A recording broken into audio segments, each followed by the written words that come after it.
கர்த்தருடைய பரிசுத்த நாமத்திற்கு மகிமை உண்டாகட்டும். ஆண்டவரும் இரட்சகருமாய் இயேசு கிறிஸ்துவின் இனிய நாமத்தினாலே உங்களை வாழ்த்துகிறேன். இந்த நாளிலும் ஆவிக்கேற்ற பலி செலுத்தும் ஆசாரிய கூட்டம் என்கிற தலைப்பின் கீழே நாம் தியானிக்க போகிறோம். வெளிப்படுத்தின விசேஷம் 1வது அதிகாரம் 6வது வசனம். நம்மிடத்தில் அன்பு கூர்ந்து தமது இரத்தத்தினாலே நம்முடைய பாவங்களற நம்மை கழுவி தம்முடைய பிதாவாகிய தேவனுக்கு முன்பாக நம்மை ராஜாக்களும் ஆசாரியர்களும் ஆக்கின அவருக்கு மகிமையும் வல்லமையும் என்றென்றைக்கும் உண்டாயிருப்பதாக. ஆமேன். இந்த வசனத்தை கவனிங்க.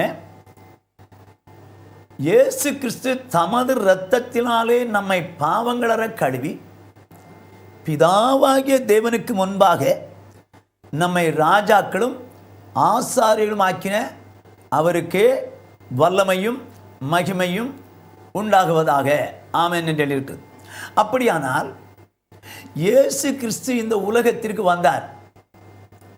பிதாவாகிய தேவன் அவரை இந்த உலகத்திற்கு அனுப்பினார்.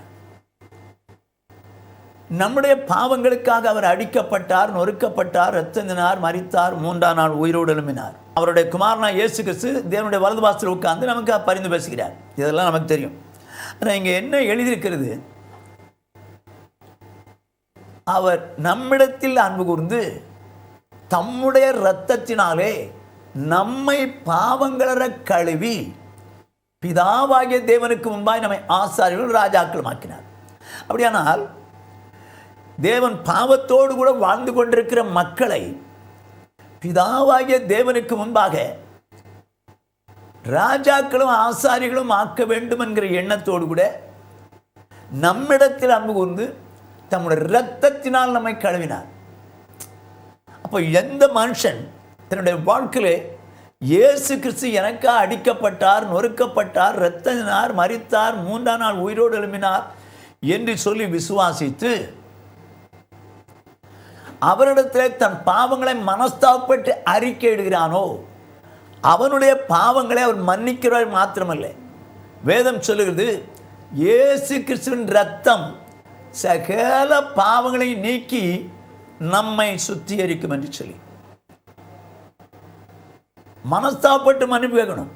இரக்கமுள்ள பராமரனை ஏழை பாவியாகி என்மேல் கிருபையாயிரும், செய்யத்தக்கவளை செய்யாமல் செய்யத்தகாதவளை செய்து வந்தேன், ஆனாலும் எங்களுக்கு சுகமே இல்லை, வழிதப்பி போன ஆடுகளைப் போல் இருந்தோம். அப்படி ஒரு வாய்ப்பாடு மாதிரி சொல்றதில்லை. என் இயேசு எனக்காக பலியானார், எனக்காக ரத்தினார், என் பாவங்களை என்னை கழுவி என்னை சுத்தமாக்குவதற்காக தன்னையே ஒப்பு கொடுத்தார் என்று சொல்லி உணர்ந்து யார் ஒருவர் தன்னுடைய பாவங்களை மனஸ்தாபப்பட்டு மன்னிப்பு கேட்குறாங்களோ அவங்கள அவர் மன்னித்து அநியாயங்களை நீக்கி சுத்திகரிக்கிறார். ஸோ இயேசு கிறிஸ்துவின் ரத்தம் சகல பாவங்களை நீக்கி நம்மை சுத்திகரிக்கும். நான் ஒரு கிறிஸ்தவ குடும்பத்தில் பிறந்தவன். 26 வயது வரைக்கும் நான் அந்த சிஎஸ்சி குடும்பத்தில் தான் இருந்தவன். நான் கோயிலில் இருந்தேன். எங்கள் சர்ச்சில் சிலுவைலாம் பிடிச்சி போவாங்க, நான் சிலுவை பிடிக்கிறவன், அப்படியெல்லாம் இருந்தேன். ஆனாலும் பாவத்தோடு கூட என்னுடைய வாழ்க்கை இருந்தது. வெளியே எல்லாருக்கும் மத்தியில் நான் நல்லவன் தான், யார் என்ன ஒரு குறை சொல்ல மாட்டாங்க. அந்த அளவுக்கு நான் வாழ்ந்தேன் மற்றவர்களுக்கு மத்தியிலே. ஆனால் நான் யாருன்னு சொல்லி எனக்கும் ஆண்டவருக்கு தான் தெரியும். ஒரு நாள் என்னுடைய வாழ்க்கை முடித்து விட வேண்டும் என்று சொல்லி கவலையோடு கூட இருந்த நான் என்னுடைய வாழ்க்கை முடித்து விட வேண்டும் என்று எண்ணி விஷ பாட்டில் வாங்கிட்டேன். அந்த நாளில் ஒரு நாள் மாலையில் 2 பேர் வந்தாங்க. என்ன ஒரு மாதிரி சோர்ந்து போயிருக்கீங்களே அப்படின்னு சொல்லி கேட்டாங்க. மனுஷன் வாழ்கிறத விட சாகிறதான் நல்லது அப்படின்னு. என்ன வாலிப வயசில் இருக்கீங்க, இந்த மாதிரி இப்படி சொல்கிறீங்க அப்படின்னு சொன்னாங்க. இல்லை, மனுஷன் செத்தாதான் நிம்மதி அப்படின்னு. உடனே துன்மார்க்கருக்கு சமாதானம் இல்லை என்று கர்த்தர் சொல்லுகிறார் அப்படின்னு சொன்னாங்க. அதனால் பாவம் செஞ்சால் சமாதானம் கிடையாதுங்க அப்படின்னா நான் சொன்னேன், நான் ஒரு கிறிஸ்தவன். சர்ச்சில் நான் முன்னால் கோயிலில் இருந்தேன், சிலுவை பிடிச்சேன். இங்கே இருக்கிற சர்ச்சில் பாடம் வாசிப்பேன், காணிக்க எடுப்பேன், அந்த அளவுக்கு இருக்கிறேன். என்கிட்ட வந்து இந்த மாதிரி சொல்கிறீங்களே அப்படின்னு. இல்லை, கிறிஸ்தவ மதத்தில் பிறந்தவங்கெல்லாம் கிறிஸ்தவங்க இல்லை. யார் ஒருவர் மனம் திரும்பி பாவங்களை அறிக்கையிட்டு இயேசுவிடத்தில் மன்னிப்பு கேட்குறாங்களோ, மன்னிப்பு கேட்டு அவரை ஏற்றுக்கொண்டு வாழ்கிறாங்களோ அவங்க தான் கிறிஸ்தவங்க. இயேசு உங்களுக்கு சமானத்தை வைத்து போறார். என்னுடைய சமானத்தை உங்களுக்கு கொடுக்கிறேன்னு சொல்றாரு. ஏன் அந்த சமானத்தை நீங்க பெற்றுக்கொள்ளக்கூடாது அப்படின்னு கேட்டாங்க. எனக்கு இந்த வார்த்தை பிடிச்சிச்சு. ஏன்னா பல வழிகளிலே என்னுடைய வாழ்க்கையிலே சமானத்தை தேடி பார்த்தேன். எல்லாவற்றிலும் நான் ஃபெயிலியர் ஆகிட்டேன். ஆனால் இந்த வார்த்தை என்னை பிடிச்சதுனால கடைசியில் ஆண்டவர்கிட்ட போய் கேட்போம். ஒருவேளை அவர் தந்தா பார்ப்போம், இல்லைன்னா விஷப்பாட்டில் இருக்குது குடிச்சிடுவோம் அப்படின்ட்டுன்னு என்னை ஒரு காட்டுக்குள்ளே கூட்டிகிட்டு போனாங்க. அவங்க 2 பேரும் தனியாக ஜெபம் பண்ணாங்க, என்னையை தனியாக ஜெபம் பண்ண சொன்னாங்க. நான் கதறினேன். ஏற்கனவே நான் வேதனையில் இருக்கிறேன். அதே நேரத்தில் இவங்க பாவம் தான் இதெல்லாம் காரணம்னு சொன்னதுனால அந்த பாவங்களை குறித்து எண்ணும்போது நான் ஊருக்கு மத்தியில் இப்படி வாழ்ந்தேனே, என் பாவம் எனக்கு தான் தெரியும் அப்படின்னு சொல்லி என் பாவங்களெல்லாம் மனஸ்தாப்பட்டு கசந்து அழுது அவர்கிட்ட மன்னிப்பு கேட்டேன். அந்த நாளில் தானே என் ஆண்டவராய் இயேசு அவருடைய இரத்தத்தினால் என் பாவங்களை சுத்திகரித்தார், சுத்தமானார் என்று விசுவாசித்து ஆண்டவராய் இயேசுவே என் உள்ளத்துக்குள்ளே வாங்கன்னு சொன்னேன். அன்றைக்கு இயேசு என் வாழ்க்கையில் வந்தார். பெரிய ஒரு சந்தோஷம் பெற்றேன். அவங்க சொன்னாங்க விஷப்பாட்டில் உடைக்க சொன்னாங்க, நான் உடைச்சி போட்டேன். ரைட். இப்படிப்பட்ட ஒரு வாழ்க்கை என்னுடைய வாழ்க்கையில் வந்து கிறிஸ்தவ மார்க்கத்தில் இருக்கிறவங்கெல்லாம் இயேசுவின் இரத்தத்தினால் கழுவப்பட்டவர்கள் அல்ல. இல்லை இயேசுவை சொல்லிக் கொண்டிருக்கிறேன்னு சொல்லிக்கிறவங்க, இல்லை விசுவாசிக்கிறேன்னு சொல்கிறவங்கெல்லாம் கழுவப்பட்டவர்கள் அல்ல. பாவங்களை அறிக்கையிட்டு மனஸ்தாப்பட்டு அறிக்கையிட்டு மன்னிப்பு கேட்கும்போது அவர் தம்முடைய இரத்தத்தினால் கழுவி சுத்தமாக்குறார். ஓகே, சரி. இப்போ அவர் கழுவி சுத்தமாக்கிட்டாரா இல்லையா எப்படி கண்டுபிடிக்க முடியும்? நான் சும்மா கூட சொல்லுவேன், அவர் என்னை கழுவிட்டார் சார், அவர் இரத்தத்தினால் நான் கழுவிட்டேன் சார், கழுவப்பட்டேன் சார் அப்படின்னு நான் சும்மா கூட சொல்லுவேன். எப்படிங்க ப்ரூவ் பண்ணுறது? எப்படி ப்ரூவ் பண்ணுறது? வேதம் அழகா சொல்கிறது. அப்போஸ்தலர் நடபடிகளின் புத்தகம் 22வது அதிகாரம் 16வது வசனம். இப்பொழுது நீ தாமதிக்கிறது என்ன?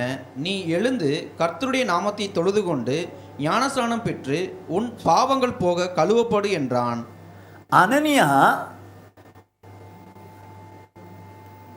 சவுலை பார்த்து ஆலோசனை சொல்றான்.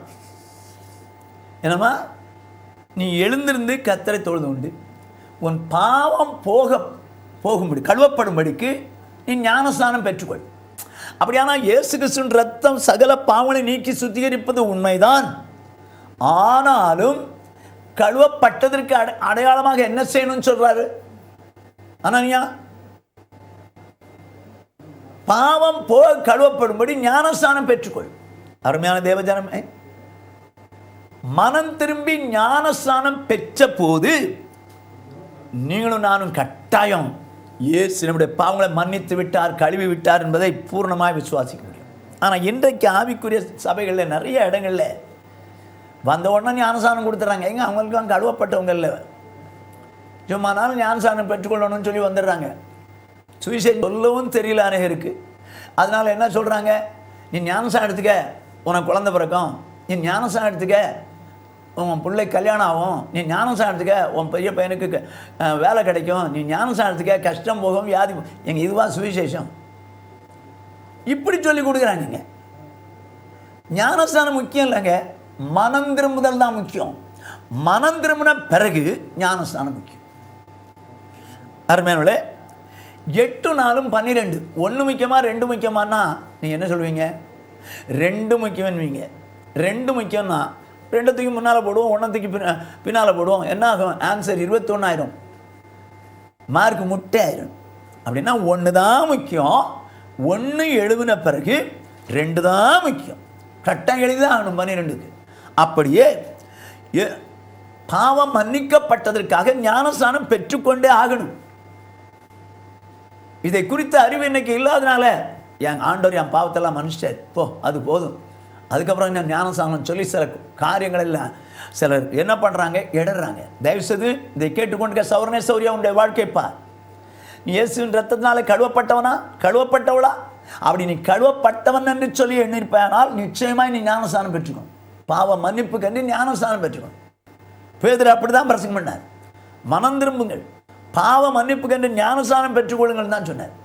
அருமையானவர்களே, சரி, இப்போ ஞானஸ்நானம் பெற்றாச்சு, பாவங்கள் கழுவப்பட்டாச்சு, பிதாவாகிய தேவனுக்கு முன்பாக நம்ம என்ன பண்ணிட்டாரு? இயேசுவினால் கழுவியாச்சு. கழுவப்பட்டதுனால நம்ம என்ன பண்ணணுமா? பிதாவாகிய தேவனுக்கு முன்பாய் ராஜாக்களும் ஆசாரியர்களும் ஆயணும். வேதம் என்ன சொல்லுது பாருங்க. 1 பேதுருவின் புத்தகம் 2வது அதிகாரம் 9வது வசனம். நீங்களோ உங்களை அந்தகாரத்தினின்று தம்முடைய ஆச்சரியமான ஒளியினிடத்திற்கு வரவழைத்தவருடைய புண்ணியங்களை அறிவிக்கும்படிக்கு தெரிந்து கொள்ளப்பட்ட சந்ததியாயும் ராஜரீகமான ஆசாரிய கூட்டமாயும் பரிசுத்த ஜாதியாயும் அவருக்கு சொந்த ஜனமாயும் இருக்கிறீர்கள். என்ன எழுதிருங்க நீங்க? நீங்களோ உங்களை அந்தகாரத்தின் ஆச்சரியமான ஒளியினிடத்திற்கு வரவழைத்தவருடைய புண்ணியங்களை அறிவிக்கும்படிக்கு நீங்கள் தெரிந்து கொள்ளப்பட்ட சந்ததியாயும் ராஜரீக ஆசாரிய கூட்டமாயும் இருக்கிறீர்கள். அப்ப ராஜரீக ஆசாரிய கூட்டம் என்று இருக்கிறது. யாரு சொல்றாரு? தெரிந்து கொள்ளப்பட்டவர்கள், மனம் திரும்பி பாவத்தினால் கழுவப்பட்டு ஞானஸ்நானம் பெற்றவங்க. யாரா? பிதாவாய தேவனுக்கும் ராஜாவும் ஆசாரி. இங்க எப்படி எழுதியிருக்குது? ராஜரீக ஆசாரிய கூட்டமா இருக்கிறாங்க. இந்த உலகத்தில் இருக்கக்கூடிய பழைய ஏற்பாட்டு நாட்களில் ஆசாரிகள் இருந்தார்கள். இப்பொழுதோ இயேசு கிறிஸ்துவின் ரத்தத்தினால் கழுவப்பட்ட நீங்களும் நானும் ராஜரீக ஆசாரிய கூட்டம். ஆங்கிலத்தில் ராயல் பிரிஸ்ட்ஹுட் என்று இருக்கு. அன்றைக்கு ஆசாரிகள் இருந்தாங்க, ஆனா இன்றைக்கு நாம வேற. ராஜரீக ஆசாரிய கூட்டம். அருமையான சௌர்ணே சௌரியே, என்னங்க நான் ஆசாரியன் ஆயிட்டு என்ன பண்றேன்? என்ன ஆசாரியங்க? அன்றைக்கு ஆசாரியங்களும் பலி செலுத்தினாங்க, கொண்டாங்க, எல்லாம் செஞ்சாங்க. இன்னைக்கு நான் என்ன செய்றேன் அப்படின்னு நீங்க நினைப்பீங்க. ஆனா தெரிந்து கொள்ளப்பட்ட நீங்க ஆசாரிய, ராஜரீக ஆசாரிய கூட்டம். ஓகே, இப்போ இந்த ஆசாரிகள் என்ன செய்வாங்க? இந்த ஆசாரிய கூட்டத்தார் என்ன செய்வார்கள் சொல்லி 5வது வசனம், 1 பேதுரு புத்தகம் 2வது அதிகாரம் 5வது வசனம். ஜீவனுள்ள கற்களைப் போல ஆவிக்கேற்ற மாளிகையாகவும் இயேசு கிறிஸ்து மூலமாய் தேவனுக்கு பிரியமான ஆவிக்கேற்ற பலிகளை செலுத்தும்படிக்கு பரிசுத்த ஆசாரிய கூட்டமாகவும் கட்டப்பட்டு வருகிறீர்கள். என்ன எழுதியிருக்குன்னு கவனிங்க. தேவனுக்கு பிரியமான ஆவிக்கேற்ற பலிகளை செலுத்தும்படிக்கு ஆசாரிய கூட்டமாக கட்டப்பட்டு வருகிறீர்கள். அப்போ ஆசாரிய கூட்டம் என்று சொல்லி தியானிச்சோம். ராஜரீக ஆசாரிய கூட்டம் சொல்லி அந்த ஆசாரிகள் என்ன செய்வார்களா? ராஜரீக ஆசாரிய கூட்டத்தார் தேவனுக்கு ஏற்ற, அதுவும் தேவனுக்கு பிரியமான, தேவனுக்கேற்ற பலிகளை செலுத்துவதற்காக ஆசாரிகளை மாற்றினார். தேவனுக்கு பிரியமான, தேவனுக்கேற்ற பலிகளை செலுத்தும்படிக்கு நம்மை ராஜரீக ஆசாரிய கூட்டமாய் மாற்றினார். நம்ம பிதாவாய் முன்பாக ஆசாரிகளாகவும் இருக்கிறோம், ராஜாவாகவும் இருக்கிறோம். எப்படிங்க ராஜான்னு சொல்லுவீங்க? இயேசு கிறிஸ்து ஒரு நாளில் பிலாத்துக்கு முன்னால் நிற்கிறாரு. பிலாத்து கேட்குறான், நீ யூதருக்கு ராஜாவான்னு சொல்லி. ஆம், நீ சொல்லுகிறபடி ராஜா தான். எங்க அவர் கட்டப்பட்ட நிலைமையில் இருக்கிறாரு. அவர் பிறந்ததோ மாட்டு தொழுவத்தில். அவர் சொல்றாரு, தலை சாய்க்க கூட இடம் இல்லைப்பா அப்படின்றாரு. அந்த அளவுக்கு வாழ்ந்தவர் ராஜான்றார். என்ன அவர் ராஜா தானா? ராஜா தான். 1000 வருஷம் அரசாட்சியில் ராஜாதி ராஜாவா இருப்பார். நீங்களும் நானும் ராஜாக்கள் என்று எழுதியிருக்கிறதே அப்படிதான். 1000 வருஷம் அரசாட்சியில் நானும் ராஜாக்கள், நீயும் ராஜா தான். அப்படியே இங்க ராஜரீக ஆசாரிய கூட்டம். அப்போ அந்த ஆசாரிகள் என்று சொல்லுகிற ஸ்தானத்துக்கு வந்திருக்கிறோம். எதற்காக கர்த்தர் இப்படி மாற்றினார்? பிதாவாகிய தேவனுக்கு ஆசாரிகளை மாற்றினாரா? தேவனுக்கு பிரியமான ஆவிக்கேற்ற பலிகளை செலுத்துவதற்காக ஆசாரிய கூட்டமாய் மாற்றினார். அப்ப அந்த என்ன நோக்கத்திற்காக ஆசாரியர்கள் ஆக்கப்பட்டோமோ அந்த நோக்கத்தை நிறைவேற்றணும். இன்றைக்கு வசனம் சொல்லுவோம், நான் ராஜரீக ஆசாரிய கூட்டத்தார்ப்பா நாங்க அப்படின்னு சொல்லுவோம். ஆனால் அதுக்கு காரியம் செய்யணுமே. என்ன செய்யணும்னு சொல்லி தெரியணும்ல. இப்போ நான் உதாரணமா சொல்றேன். இயேசு கிறிஸ்துவிடத்தில் பிதா பேசிட்டு இருக்கிறேன். என்ன பேசுறப்பா? எபிரேயர்கள் நிருபம் 10வது அதிகாரம் 6வது வசனம். சர்வாங்க தகன பலிகளும் பாவ நிவாரண பலிகளும் உமக்கு பிரியமானதல்ல என்றீர். என்னவா? பிதா இயேசு கிறிஸ்துவிடத்தில் பேசிட்டு இருக்கார். சர்வாங்க தகன பலிகளும் பாவ நிவாரண பலிகளும் எனக்கு பிரியம் இல்லாமல் போச்சு அப்படின்னு சொல்லி. ஏன்னா இவர் தான் பலி செலுத்துவதற்கு அந்த நாட்களில், நியாயப்பிரமாணத்தின் நாட்களில் சர்வாங்க தகன பலி செலுத்துகிறோம், பாவ நிவாரண பலி செலுத்தணும்னு சொல்லி இவர் தான் கட்டளை போட்டார். ஆனால் என்ன நடந்தது, பழைய ஏற்பாட்டில் உள்ள தேவனுடைய ஜனங்கள் பாவத்தை அக்கிரமத்தை செய்ய வேண்டியது, சர்வாங்க தகன பலியும் பாவ நிவாரண பலியும் கொடுத்துட வேண்டியது, என் பாவம் நீங்கிடுச்சுப்பா அப்படின்னு சொல்லி தங்களை என்ன பண்ணிட்டாங்க, திருப்திப்படுத்திக்கிட்டாங்க. என்ன பாவம்னாலும் பண்றது, என்ன அக்கிரமம்னாலும் பண்றது. கடைசியில் சர்வாங்க தகன பலியும் பாவ நிவாரண பலியும் ஆட்டுக்குட்டியும் காளைகளையும் செலுத்திட்டு என் பாவம் போயிடுச்சுப்பா அப்படின்னு ஒரு திருப்தி ஆகிட்டாங்க. இப்போதான் ஆண்டவர் பிதாவாகிய தேவனுக்கு என்ன நினைக்கிறாரு, சே எனக்கு அந்த சர்வாங்க தகன பலியும் பாவ நிவாரண பலியும் எனக்கு பிரியமல்ல அப்படின்னு சொல்லி பிதாவாகிய தேவன் தன்னுடைய குமாரனுக்கு சொல்றார். உடனே குமாரனாய் இயேசு கிறிஸ்து பிதாவிடத்தில் என்ன சொல்றார் பாருங்க. எபிரேயர் 10வது அதிகாரம் 7வது வசனம். அப்பொழுது நான், தேவனே உம்முடைய சித்தத்தின்படி செய்ய இதோ வருகிறேன், புஸ்தக சுருளில் என்னை குறித்து எழுதியிருக்கிறது என்று சொன்னேன் என்றார். கவனமாக இருங்க. பாவ நிவாரண பலியும் சர்வாங்க தகன பலியும் எனக்கு பிரியமா அல்ல அப்படின்னு சொன்ன உடனே அடுத்த வார்த்தை என்னது, அப்பொழுது. சொன்ன மாத்திரத்திலே அப்பொழுது, பிதாவே உம்முடைய சித்தத்தை செய்வதற்கு இதோ வருகிறேன், புஸ்தக சுருளில் என்னை குறித்து எழுதியிருக்கிறதுன்னு சொல்லி தன்னை ஒப்பு கொடுக்கிறார் பிதாவாகிய தேவனுக்கு. புஸ்தக சுருளில் என்னை குறித்து எழுதியிருக்கிறது, ஆகவே இது உங்களுக்கு பிடிக்கல, நான் அதை செய்ய இதோ வருகிறேன் என்று சொல்லி தம்மை தாமே பிதாவாகிய தேவனுக்கு ஒப்பு கொடுத்தார்.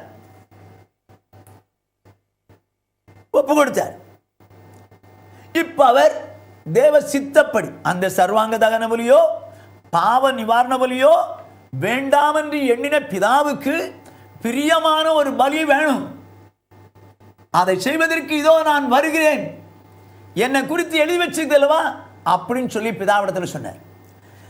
தேவன் என்ன செஞ்சாரு, அவருக்கு ஒரு சரீரத்தை ஆயத்தப்படுத்தி இந்த உலகத்துக்கு அனுப்பினார். இப்போ அவர் வந்தவரை குறித்து வேதம் என்ன சொல்லுது பாருங்க. எபிரேயர் 5வது அதிகாரம் 5வது வசனம். அந்தபடியே கிறிஸ்துவும் பிரதான ஆசாரியர் ஆகிறதற்கு தம்மை தாமே உயர்த்தவில்லை, நீர் என்னுடைய குமாரன், இன்று நான் உம்மை ஜெனிப்பித்தேன் என்று அவரோடே சொன்னவரே அவரை உயர்த்தினார். இப்ப அவர் ஆசாரியரை வந்தார், இந்த பூமிக்கு வந்தவர், பிதாவின் சித்தத்தின்படி செய்வதற்கு வந்தவர். அவரை என்ன செஞ்சாராம், இயேசு கிறிஸ்து, பிதாவாகிய தேவன் இயேசு கிறிஸ்துவை பிரதான ஆசாரியராய் அவரை உயர்த்தினாராம். அவரோ உம்முடைய சித்தம் செய்ய நான் வர்றேன்னு சொன்னாரு. அன்றைக்கு ஆசாரியர்கள் பாவ நிவாரண பலி சர்வாங்க தகன பலிகளை செலுத்துவாங்க. ஆனால் இவரோ இப்ப ஆசாரியராய் இங்க வந்திருக்கிறார், பிரதான ஆசாரியராய் தேவன் இவரை மாற்றி விட்டார். இந்த பிரதான ஆசாரியர் இந்த உலகத்தில் இருந்தபோது எப்படி இருந்தார், அவர் எதற்காக வந்தார் என்கிற காரியத்தை குறித்து நம்ம 2 வசனங்கள் மூலமாக தியானிக்கிறோம்.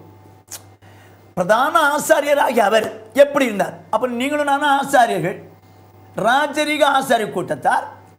அப்ப அவர் எப்படி இருப்பாரோ அப்படிதான் நம்ம இருக்கணும். அவர் எப்படி இருந்தார், வேதம் சொல்லுகிறது.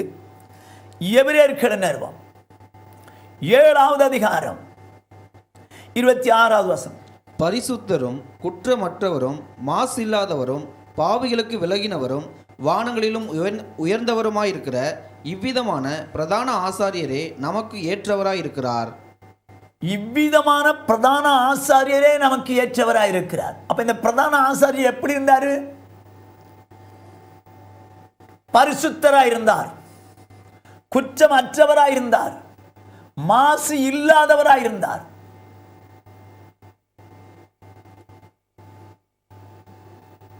பாவிகளுக்கு விலகி இருந்தார். அருமையான சௌரியே, நீ பிதாவாகிய தேவனுக்கு முன்பாய் ஆசாரியன் தானே. பிரதான ஆசாரியர் எப்படி இருக்கிறான் பார். அப்படியே நீயும் நானும் ஆசாரிய கூட்டம், ராஜரிக ஆசாரிய கூட்டம். நீயும் நானும் எப்படி இருக்கணும்,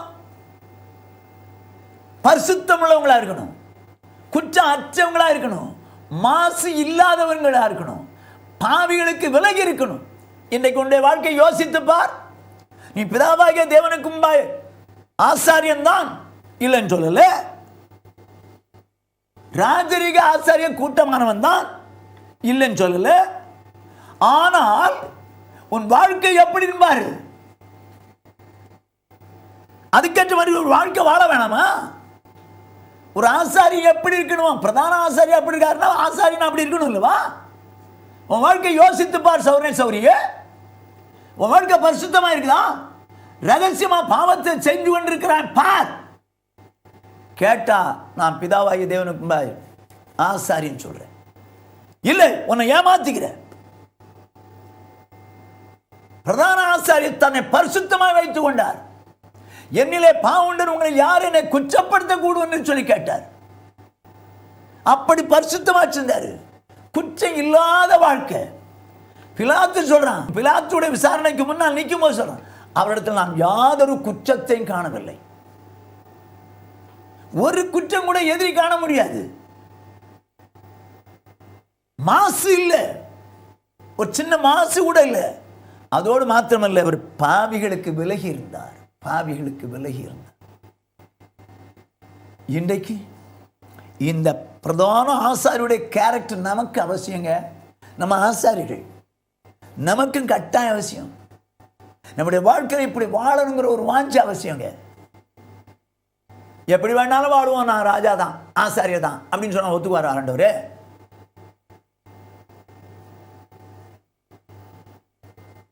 பரிசுத்தமா வாழ்றதுக்கு வழியப்பார். குற்றம் இல்லாத ஒரு வாழ்க்கை வாழப்பார். தானியேலை குறித்து வசனம் சொல்லுவோம். அவனிடத்தில் என்ன பண்றாங்களாம்? குற்றம் கண்டுபிடிக்க பார்த்தாங்களாம். அவன் உண்மை உள்ளவனா இருந்தபடினால் யாதொரு குற்றமும் குறையும் காணப்படும். நம்ம வாழ்க்கையில அப்படி வாழணுங்க. தாவீது என்ன சொல்லுவான் தெரியுமா? நான் அவருக்கு முன்பாய் உண்மையா இருந்தபடினாலே எல்லா குற்றத்துக்கும் என்னை நீங்களாக்கி காத்துக்கொண்டேன். அவருக்கு மன உண்மையா இருந்தபடினாலே ஒன்று நம்முடைய வாழ்க்கையில நம்ம மனமே சொல்லணும், ஒரு சின்ன பாவம் கூட நம்முடைய வாழ்க்கையில் வந்துடக்கூடாது. அப்படி நம்முடைய வாழ்க்கையை வைத்துக் கொள்ளணும்னு சொல்லி ஆண்டவர்கிட்ட நம்ம கேட்போமானால் நிச்சயமா பரிசுத்தமாக நம்முடைய வாழ்க்கையை காத்துக்கலாம். அதே நேரத்தில் பாவிகளுக்கு விலகிங்க. உங்கள் சொந்தக்காரன் பாவியாக இருக்கலாம், இல்லை ஃப்ரெண்டுன்னு நினச்சி நீங்கள் பாவியோட பழகினீங்கன்னு வச்சுங்க, அவங்க குணம் தான் உங்களுக்கு வரும். ஆனால் இயேசு பாவிகளை ரட்சிக்க வந்த போதிலும், பாவி வீட்டில் சாப்பிட்ட போதிலும், பாவிக்காக உயிரை கொடுத்த போதிலும் பாவியோடு கூட என்ன பண்ணலையா? சேர்ந்து போகல, பாவிகளுக்கு விலகியிருந்தார். அப்படியே நீங்களும் நானும் வாழணும். ஓகே, ஆசாரிய கூட்டம். ஓகே, இப்போ அவர் வந்தார். அந்த பலிலாம் எனக்கு பிரியமில்லைன்னு சொல்லி தேவன் சொன்னோன்னே இதோ நான் உங்களுடைய சித்தப்படி செய்ய வரேன்னு சொன்னார். என்னதான் செஞ்சார்? வேதம் சொல்கிறது, எபேசியர் 5வது அதிகாரம் 2வது வசனம். கிறிஸ்து நமக்காக தம்மை தேவனுக்கு சுகந்த வாசனையான காணிக்கையாகவும் பலியாகவும் ஒப்பு கொடுத்து நம்மில் அன்பு கூர்ந்தது போல நீங்களும் அன்பிலே நடந்து கொள்ளுங்கள். கிறிஸ்து நமக்காக தேவனுக்கு சுகந்த காணிக்கையாகவும் பலியாகவும் ஒப்பு கொடுத்தாராம். இது நம்ம மேல அன்பு கூர்ந்து காணிக்கையாகவும் பலியாகவும் பிதாவாகிய தேவனுக்கு ஒப்பு கொடுத்தாராம். அருமையான சௌரியே கேள். அந்த பலி தகன பலியும் சர்வாங்க தகன பலியும் பாவ நிவாரண பலியும் எனக்கு பிரிய இல்லைன்னு சொன்ன இதோ உங்களுடைய சித்தப்படி செய்ய வருகிறேன்னு சொன்னாரு. அவர் என்ன செய்யறாரா? நம்மிடத்தில் அன்பு கூர்ந்து பிதாவாகிய தேவனுக்கு கொடுத்த தன்னை சுகந்த வாசனையான காணிக்கையாம் பலியாகவும் தன்னை செலுத்தினாராம். இந்த அன்பிலே நடந்து கொள்ளுங்கள் என்று இருக்குது. அப்படியானா இயேசு கிறிஸ்து நமக்கா பலியானார். அன்றைக்கு காளையும் வெள்ளாட்டு கிடாவையும் தான் கொண்டு வந்தாங்க. ஆனா இப்பொழுதோ இயேசு நமக்காக பலியானார். பிரதான ஆசாரியராகி அவர் நமக்காக பலியானார். அருமையான சௌரியே, அவர் நமக்காக பலியானார் என்று சொல்வதற்கு காரணம் என்னன்னா, இந்த உலகம் பாவத்துக்குள்ள போயிடுச்சு. இந்த உலகத்தை மீட்கணும்னு சொன்னா தன்னை பலியாக ஒப்பு கொடுத்து தான் ஆகணும். ஆனால் உன்னை என்னை ராஜாக்காய் ஆசாரியராக மாற்றினார் அல்லவா? பிதாவாகிய தேவனுக்கு முன்பாக ராஜரீக ஆசாரிய கூட்டம் தானே. அப்ப நீயும் நான் என்ன செய்யணும்? அதைத்தான் வாசிச்சோம். 1 பேர் 2:5 நான்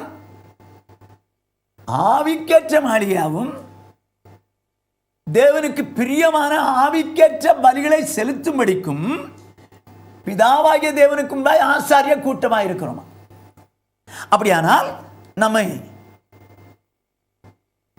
அவரை தெரிந்து கொண்டது அவரை பலியாக்க.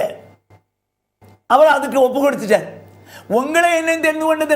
ஆசாரியராய் தெரிந்து கொண்டது தேவனுக்கு பிரியமான ஆவிக்கேற்ற பலிகளை செலுத்துவதற்கு நம்மை தெரிந்து கொண்டார். என்ன செய்றார்? அவர் தன்னை தெரிந்து கொண்டது நோக்கத்தை நிறைவேற்றிட்டார். நீங்களும் நான் ஆவிக்கேற்ற பலிகளை செலுத்தணும். அதற்காகத்தான் உன்னை என்னை ஆசாரியனாய் தெரிந்து கொண்டார். அதாவது எதுக்காக நம்ம ஆசாரியர்களாக மாற்றினார் அப்படின்னு தெரியாமலே போயிடுச்சுன்னு வச்சுங்க, பெஸ்ட்டுங்க, பெஸ்ட். நான் ஒரு முறை ரோட்டில் போயிட்டு இருக்கிறேன். ஒரு குப்பை தொட்டி பக்கத்தில் ஒரு பிச்சைக்காரன் அதை கிளறிக்கிட்டு இருந்தான். இவ்வளோ பசியில் இருப்பான் போல நினச்சி ஒரு பன்னு வாங்கிட்டு வந்து அவன்கிட்ட கொடுத்தேன்.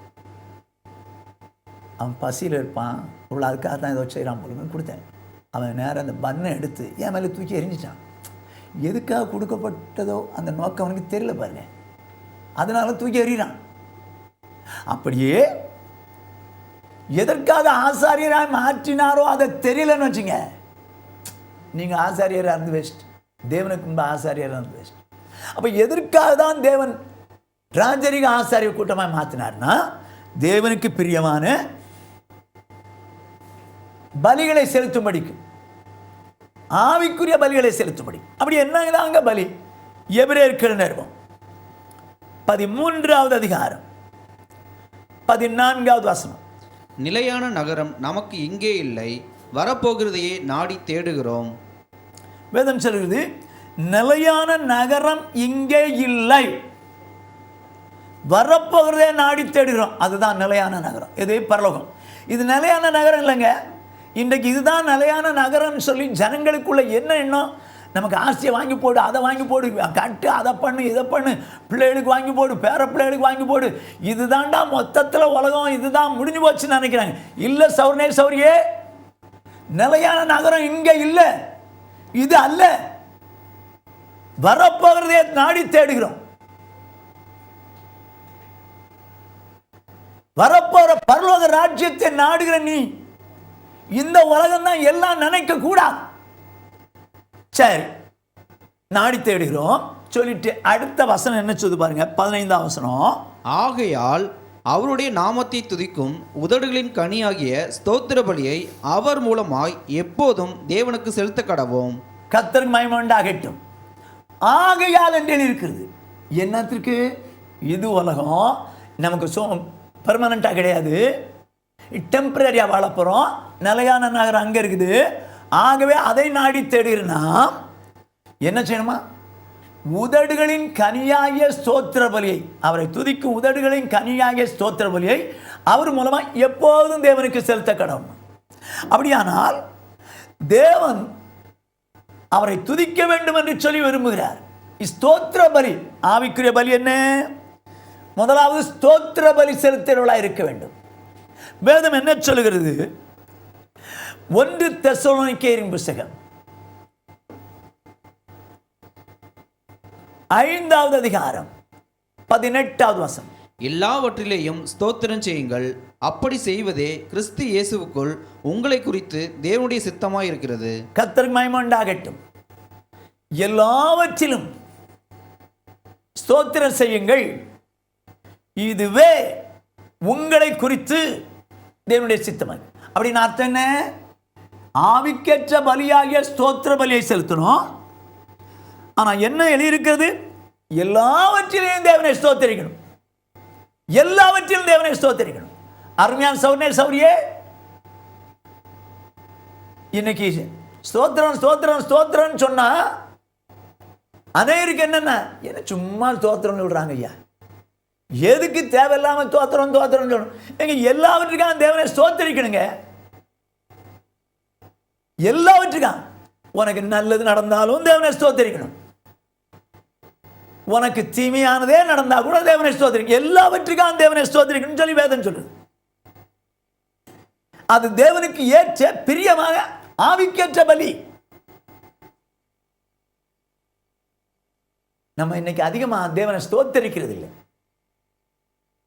ஆனா எல்லாவற்றுக்கான தேவனை ஸ்தோத்திரிக்கிறது அது ஏன் சொன்னாரு? அது ஏன் அப்படி? வேதம் சொல்லுகிறது ரோமருக்கு நிருபம் 8வது அதிகாரம் 27வது வசனம். ஆவியானவர் தேவனுடைய சித்தத்தின்படியே பரிசுத்தவான்களுக்காக வேண்டுதல் செய்கிறபடியால் இருதயங்களை ஆராய்ந்து பார்க்கிறவர் ஆவியின் சிந்தை இன்னதென்று அறிவார். ஆவியானவர் தேவ சித்தப்படி விண்ணப்பம் பண்ணுகிறபடினாலே ஆவியின் சிந்தை இன்னதென்று அறிவார். அப்படியானால் பிதாவின் சித்தம் ஆவியானவருக்கு தெரியும். நமக்கு பிதாவின் சித்தம் நம்முடைய வாழ்க்கையில் என்னன்னு நமக்கு தெரியல, ஆனா ஆவியானவருக்கு தெரியும். அவர் என்ன பண்றாரு? பிதாவுடைய சமூகத்தில் நமக்காக, நமக்கு வேண்டுதல் செய்வதற்கு என்ன எப்படி வேண்டுதல் தெரியாதபடினால நமக்காக அவர் வேண்டுதல் செய்கிறார். எப்படி செய்கிறாரு? தேவ சித்தப்படி வேண்டுதல் செய்கிறார். நமக்கு என்ன பின்னாட்கள் நடக்கணும் அப்படின்னு சொல்லி தேவனுக்கு தெரியும். அதே காரியம் ஆவியானவருக்கு தெரியும், நமக்கு தெரியாது. ஆகையினால தேவ சித்தப்படி அவர் ஜெபிக்கிறார். ஆவியின் சிந்தை என்னதென்று அறிந்த அவர் நம்முடைய தேவனுக்கு ஏற்றபடி வாழணுங்கிறதுக்காக நமக்காக ஜெபிக்கிறார். சொல்லிட்டு அடுத்த வசனம் என்ன சொல்றது? 28 வசனம். அன்றியும் அவருடைய தீர்மானத்தின்படி அழைக்கப்பட்டவர்களாய் தேவனிடத்தில் அன்பு கூறுகிறவர்களுக்கு சகலமும் நன்மைக்கு ஏதுவாக நடக்கிறது என்று அறிந்திருக்கிறோம். கர்த்தருக்கு மகிமை உண்டாகட்டும். என்னவா? அவர் தேவ சித்தப்படி ஜெபிக்கிறார் நமக்காக. ஆவியின் சிந்தை இன்னதென்று அறிந்த அவர் நமக்காக பின்னாட்கள் எப்படி வாழணும், எப்படி நடக்கணும், எப்படி இருக்கணுங்கிற குறித்து அறிந்த அவர் தேவனிடத்தில் ஜெபம் பண்றார். சொல்லிட்டு அடுத்த வசனது, அன்றியும் அவருடைய தீர்மானத்தின்படி அழைக்கப்பட்டவளாய் தேவனிடத்தில் அன்புகளுக்கு சகலமும் நன்மைக்கு ஏதுவாக நடக்குது. அப்படின்னு அர்த்தம் என்ன? நம்ம நினைச்சதெல்லாம் நடந்துக்கணும் அப்படின்னு நினைச்சீங்கன்னா தப்பு. அது எல்லாமே தேவ சித்தம் இல்லை. உங்க வாழ்க்கையில் நீங்க நினைச்சதெல்லாம் நடக்கணும்னு நினைச்சீங்கன்னா அது தேவ சித்தம் இல்லை. நீங்க நினைக்கிறதுக்கு மாறா கூட இருக்கலாம். நீங்க தேவனிடத்தில் அன்பு கூறுவீர்கள், தேவனால் தெரிந்து கொள்ளப்பட்டவர்கள், தேவனிடத்தில் அன்பு கூறுவீர்கள். அப்படியானால் உங்களுக்கு நடக்கிறது எல்லாமே எதுக்குதான்? நன்மைதான். நல்லது நடந்தாலும் ஸ்தோத்திரம். ஒருவேளை உங்களுக்கு நீங்க எதிர்பார்த்ததுக்கு மாறா தீமையே நடந்தாலும் ஸ்தோத்திரம் தான். நன்மைக்கு தாங்க நடக்கும், நன்மைக்கு தான் நடக்கும். அருமையான சௌர்ணர் சௌரியே, நல்லது நடந்தா ஸ்தோத்திரம் ஸ்தோத்திரம். ஆனா உனக்கு மாறா தீமை நடந்துச்சா என்னத்த ஆண்டவர் ஏன் எனக்கு இப்படி பண்ண சொல்லாத, முறுமுறுக்காத, தூஷிக்காத ஆண்டவரை. உனக்கு நடக்கிறது எல்லாமே நன்மைக்கு, உனக்கு நடக்கிறது எல்லாமே நன்மைக்கு தான். அதனால எது நடந்தாலும் ஸ்தோத்திரம். அதனால்தான் தெசலோனிக்கே சபைக்கு எழுதும்போது எழுதுனாரு, எல்லாவற்றிலையும் தேவனை ஸ்தோத்திரிங்க. இதுவே உங்களை குறித்து தேவ சித்தம். உங்களுக்கு நிலையான நகரம் இங்க இல்லைங்க, அங்க.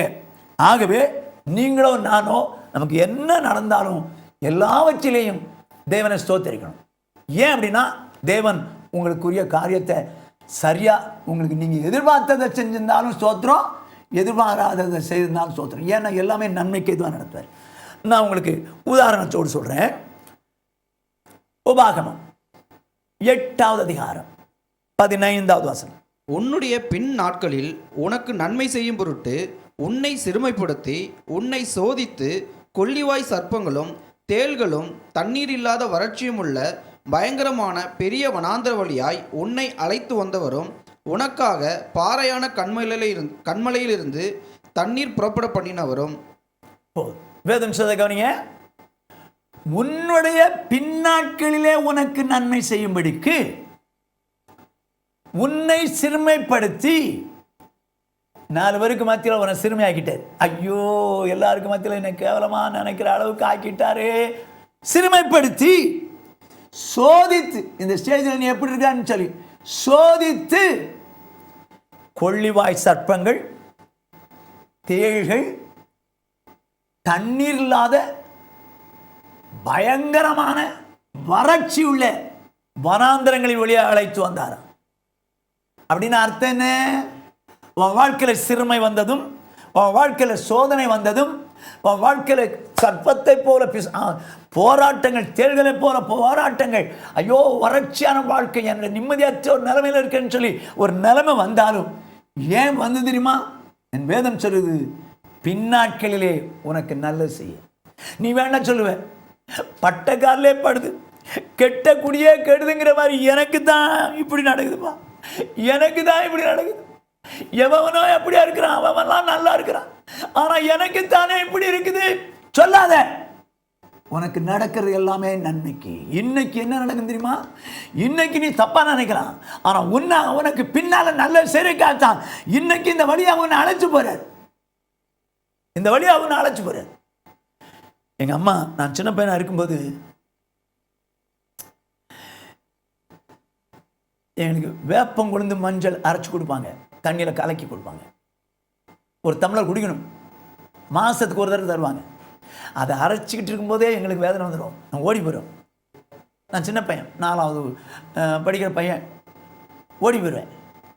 ஓடி போனால் சரி இவங்கெல்லாம் படுத்துருப்பாங்கன்னு மெல்ல வருவேன். இதை படி, ஏய் நான் 9 மணிக்கு வந்தால் கூட, ஏய் என்னடா எவ்வளோ நேரம் கழிச்சு வர, குடி அப்படின்னு கொடுப்பாங்க. ஏற்கனவே வேதனைப்பட்டு தான் நான் வராமல் இருந்தேன்.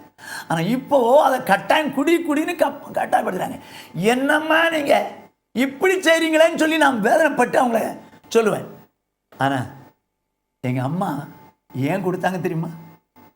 இப்போ கசப்பாக எனக்கு இருந்தாலும் என் பிள்ளை நாளைக்கு வயிற்றில் பூச்சி ஏதாவது வந்து அவன் கஷ்டப்படக்கூடாது, அவன் நல்லா இருக்கணும், என்னால் அவன் சுகமாக இருக்கணுங்கிற காரணத்துக்காக தான் அந்த வேப்பங்குழுந்து மருந்தை கொடுத்தாங்க. ஆனால் அதை குடிக்கும்போது எப்படி இருக்குது?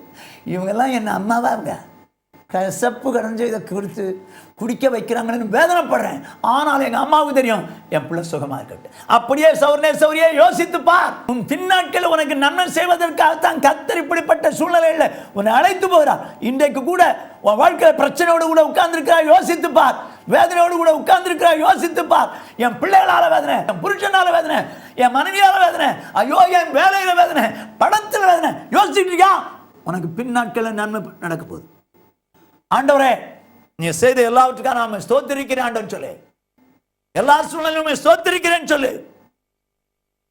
ஏனென்றால் வேதம் சொல்லுகிறது, சங்கீதம் 50:23, ஸ்தோத்திர பலியிடுகிறவன் என்னை மகிமைப்படுத்துகிறான். ஸ்தோத்திர பலியிடுகிறவன் தேவனை மகிமைப்படுத்துகிறவனாயிருக்கிறான். நீ நல்லா நடந்தா ஸ்தோத்திரன்ற, கஷ்டம் வந்துச்சுன்னா அவன் முறுமுறுக்கிற. ஒரு நாள் முறுமுறுக்காத சௌரனே, தூஷிக்காத, என் தேவனை ஸ்தோத்திரி. ஏன்னா உனக்கு நடக்கிறது எல்லாம் நன்மைக்கு, உனக்கு நடக்கிறது எல்லாமே நன்மைக்கு. நீ தேவனால் அழைக்கப்பட்டவன், தேவனத்தில் அன்பு கூறுகிறவன்.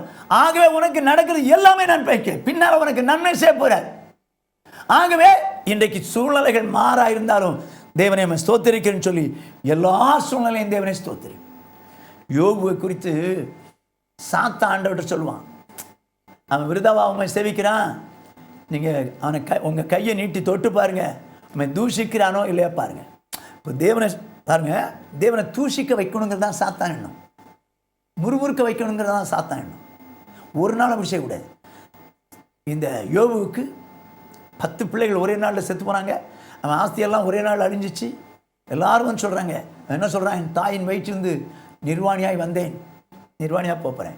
கர்த்தர் கொடுத்தார், கர்த்தர் எடுத்தார், கர்த்தருடைய நாமத்துக்கு ஸ்தோத்திரம் என்று சொன்னான். எங்க அவன் வாயினால ஒரு பாவம் செய்யலன்னு இருக்கு. தேவனை ஸ்தோத்தரித்தாங்க. 10 பிள்ளைகள் போன இடத்துல, இப்போ ஆஸ்தியெல்லாம் போன இடத்துல ஸ்தோத்தரித்தான். ஆனால் இவனுக்கு பின்னால ரெட்டிப்பான ஆசீர்வாதம் வரும்னு அவனுக்கு தெரியுமா? தெரியாது. ஆனாலும் அவர் ரெட்டிப்பான ஆசீர்வாதத்தை அவன் பெற்றுக்கொள்வதற்காக இந்த வழியில் அவனை நடத்திட்டு வர்றார்.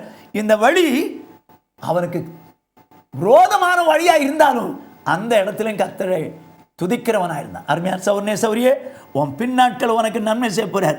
ஆகவே என் தேவனும் பிரியப்படுகிற உதடுகளின் கனியாகிய ஸ்தோத்திர பலியை தேவன் மூலமாக எப்பொழுதும் தேவனுக்கு செலுத்து, எப்பொழுதும் தேவனுக்கு செலுத்து. இது ஆவிக்கேற்ற பலி. ஒன்று. ரெண்டாவதாக ஆவிக்கேற்ற தேவனுக்கு பிரியமான பலி என்ன? பிலிப்பியர் 2:17. மேலும் உங்கள் விசுவாசமாகிய பலியின் மேலும் ஊழியத்தின் மேலும் நான் வாக்கப்பட்டு போனாலும் நான் மகிழ்ந்து உங்கள் அனைவரோடும் கூட சந்தோஷப்படுவேன். விசுவாசமாகிய பலி அப்படின்னு இருக்குது. அது எனக்கு விசுவாசமாகிய பலி. ஸ்தோத்திர பலி ரைட்டு. விசுவாசமாகிய பலினா என்ன? அதாவது நீங்கள் நானும் தேவன் மேலேயும் விசுவாசமா இருக்கணும், தேவன் சொன்ன வசனத்தின் மேலேயும் விசுவாசமா இருந்து செயல்படணும். தேவன் மேல விசுவாசமா இருக்கிறீங்க, ஆனா அவர் சொன்ன வசனத்தையும் விசுவாசிக்கணும். நீங்க விசுவாசிக்கணும் என்ன? செயல்படுறதுதான் விசுவாசம். செயல்படலைன்னா நீங்க அவிசுவாசிக்கிறீங்க அர்த்தம், அதை விசுவாசிக்கலன்னு அர்த்தம். ஏனென்றால் யாக்கோபு நிருபம் 2:19. தேவன் ஒருவர் உண்டென்று விசுவாசிக்கிறாய், அப்படி செய்கிறது நல்லதுதான், பிசாசுகளும் விசுவாசித்து நடுங்குகின்றன. என்ன சொல்றாரு யாக்கோபு? தேவன் ஒருவர் உண்டென்று விசுவாசிக்கிறார், நல்லதுதான், பிசாசுகளும் விசுவாசித்து நடுங்குகின்றன சொல்றாரு. அப்படின்னு அர்த்தம் என்ன? பிசாசு கூட அவரை நல்லா தெரியும், நல்லா தெரியும், விசுவாசித்து நடுங்குது. யூத ஜனங்கள் இயேசுவை தேவகுமாரன் ஒத்துக்கலைங்க. ஏன்னா கன்னியின் வயிற்றில் தான் பிறப்பார்னு இருக்குது. கன்னியின் வயிற்றில் தான் பிறந்தார்.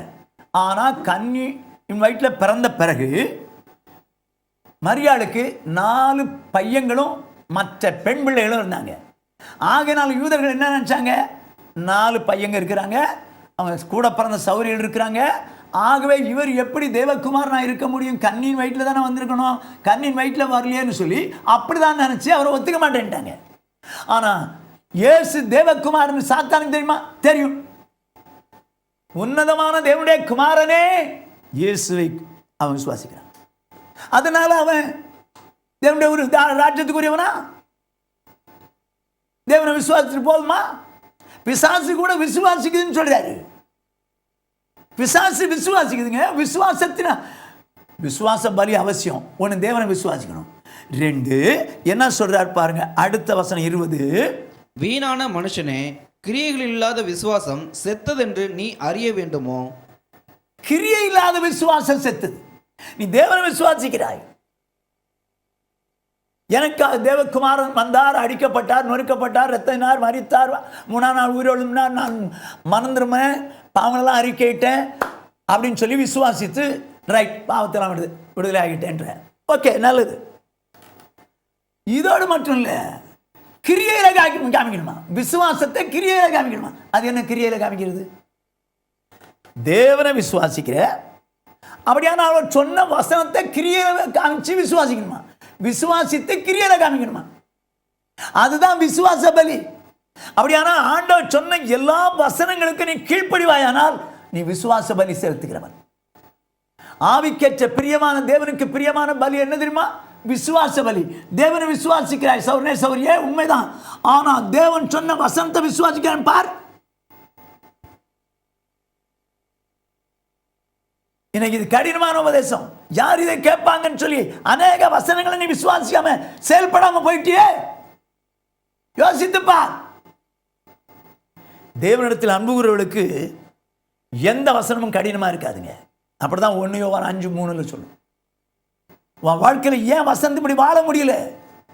உனக்கு அந்த வசனத்தின் மேல விசுவாசம் இருக்குன்னு வச்சுக்க, கட்டாயம் செயல்படுவேன், கட்டாயம் செயல்படுவேன். ஆனா இன்றைக்கு விசுவாசமாகிய பலி மேல பலியை செலுத்த விரும்பல அநேக பரிசுத்தவான்கள் என்று சொல்ல அநேக வசனங்களை கீழ்ப்படிய மாட்டேங்கிறாங்க. ஜீசஸ் யூதா எழுதின நிருபம் 5வது வசனம். நீங்கள் முன்னமே அறிந்திருந்தாலும் நான் உங்களுக்கு நினைப்பூட்ட விரும்புகிறது என்னவெனில், கர்த்தர் தமது ஜனத்தை எகிப்து தேசத்திலிருந்து வரப்பண்ணி ரட்சித்து பின்பு விசுவாசியாதவர்களை அழித்தார். என்ன எழுதிருப்பாங்க? கர்த்தர் தமது ஜனத்தை எகிப்து தேசத்திலிருந்து வரப்பண்ணி ரட்சித்து பின்பு விசுவாசியாதவர்களை அழித்தார். அதாங்க ரட்சிக்கப்பட்டாங்கல்ல. அதுக்கப்புறம் என்ன? எதை விசுவாசிக்கல? எதங்க விசுவாசிக்கல? தேவன் சொன்ன வசனங்களை விசுவாசிக்கவில்லை, அழித்தார். வனாந்தரத்தில் அழிக்கப்பட்டார்கள். சௌரனே சௌரியே, நீ ரட்சிக்கப்பட்டவன் தான், நீ ரட்சிக்கப்பட்டவன் தான், தேவனை விசுவாசித்து ரட்சிக்கப்பட்டவன். ஆனா தேவன் சொன்ன வசனத்தை விசுவாசிக்க மாட்டேங்கிறிய. சபை விடுதலை விடுதாதுன்னா சொந்தக்காரங்க வந்தாங்க விடுற, விசுவாசத்துக்கு செயல காட்ட மாட்டேங்கிற.